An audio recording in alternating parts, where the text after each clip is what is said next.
waterfalls, a few trickles coming down the side.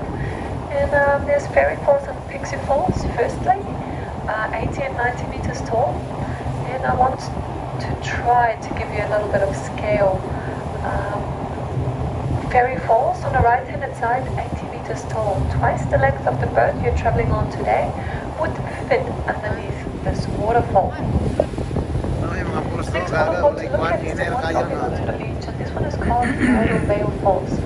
Now Bridal Veil Falls is a little bit more interesting for the path the water is taking.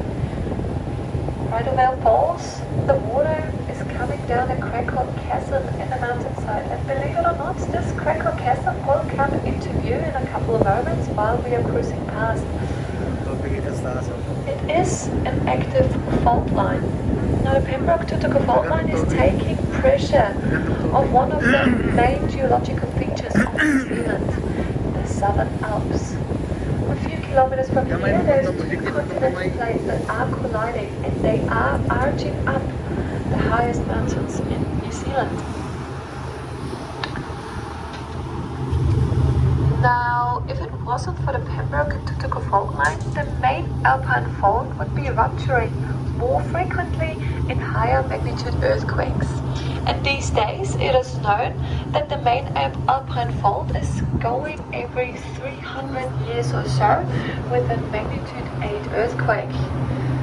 Truth be told, we are overdue, but if you look back into history, there's longer and shorter periods than 300 years.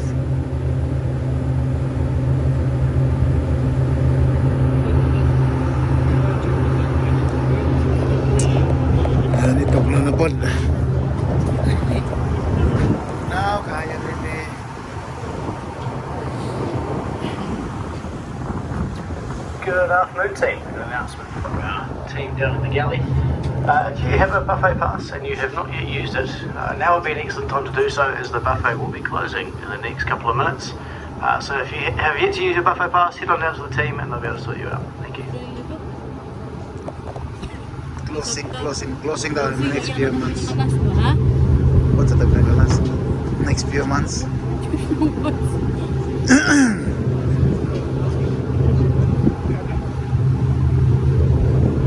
Basing ka ng repair sa kuan. I-repair nila ba? Itong sa kuan. Sana? Ang dalan bagyan ng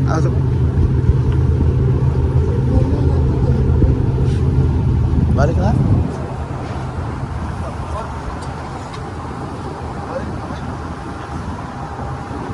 Gamay rin tayo bayan. Gamay rin tayo bayan eh.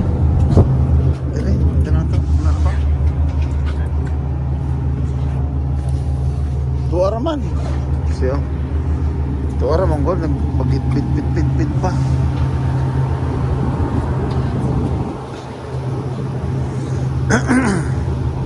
Dito man tata sa may bunganga na.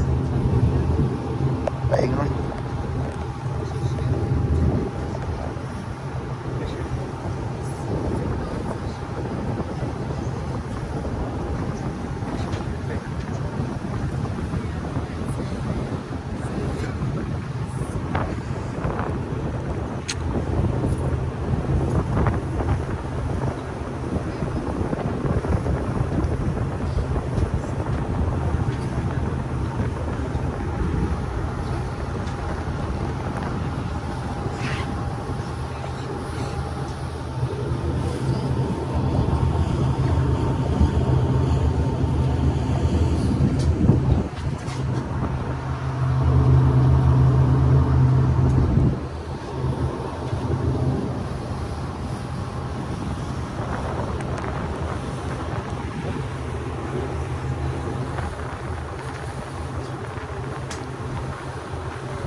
baba na.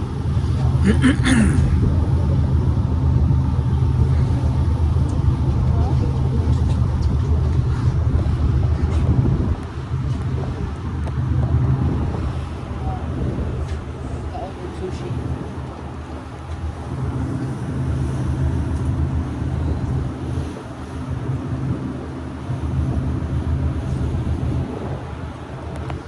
We are approaching the shallowest part of the fjord, the terminal moraine.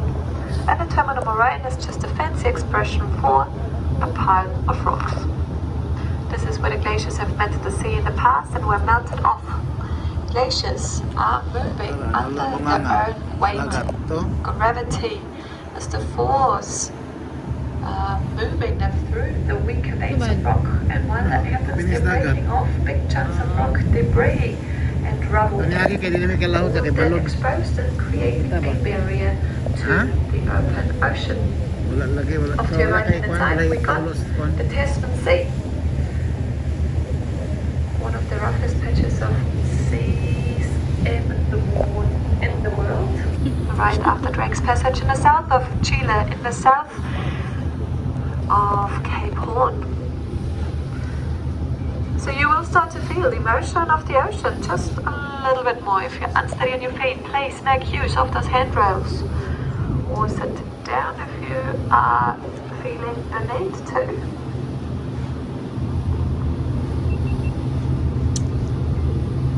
Wala kayo makitang silayan karon.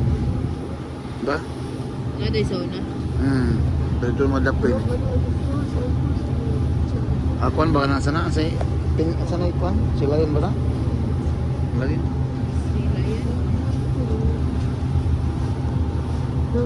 Dolphin ay dolphin na pakita din isa. Aman.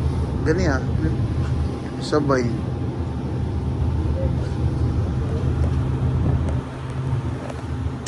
Balik ko sila.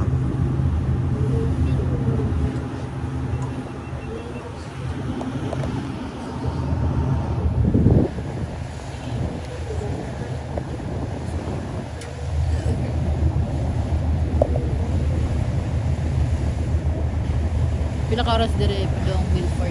Milford sa padong Queenstown. Akuan, dagan ang lima. Oh, Dunga og ponder. Tuma pa yung Milford Sound niya sa Queenstown, tingon Milford Sound kito tuma gyapon. Lima. Queenstown lugar padong Chrysler 2 hours. 6. Oh, 11 hours lugar. Oo. 7 hours ra magali to kuan. 6 hours pa lang, di ba? Queenstown. 6 hours only. Kasi 2 hours lang dire padulong kuan Queenstown. Ah. Oo, marag 2 hours na padalong Queenstown din nila. 2 hours ka ni. Ingon ko kay 5 hours. Langsung dito sa anak ko. Siya. 1 hour man to kapin padulong ti Anaw. Manalo ba? Di mga 3 hours na gyapon kapin. Ti Anaw padong Di plus tiana pa ingon din he. 2 hours man. Dol 2 hours. Nanas mga 3 hours kapin. Kaya sa Queenstown.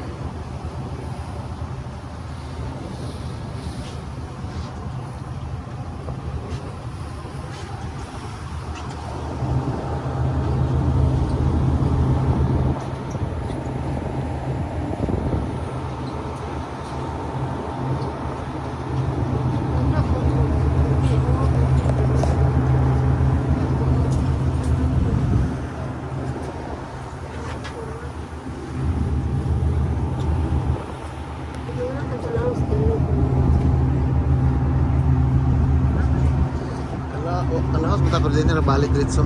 O siguro niya na ba? Balon.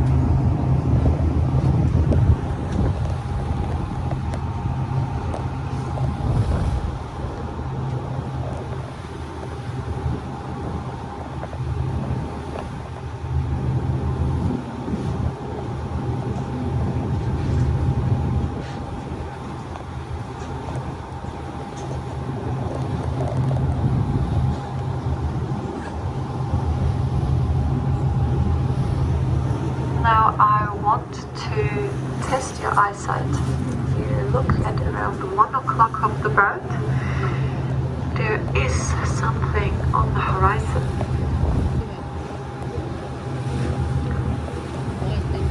Questionable what it is. Is it a boat? Is it a rock? One. I can tell you that much. This little feature out there is called Brick Rock, and it was named by Captain James Cook himself. He was the most famous person not to come to Milford Sound. In fact, he marked this area as a shallow bay. And this rock out there may well be the reason for it.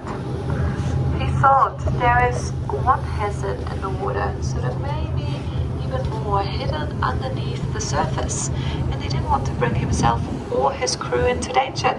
So he was sailing across this strip of the Fiordland coastline just a little bit further out, missing the entrance to Milford Sound.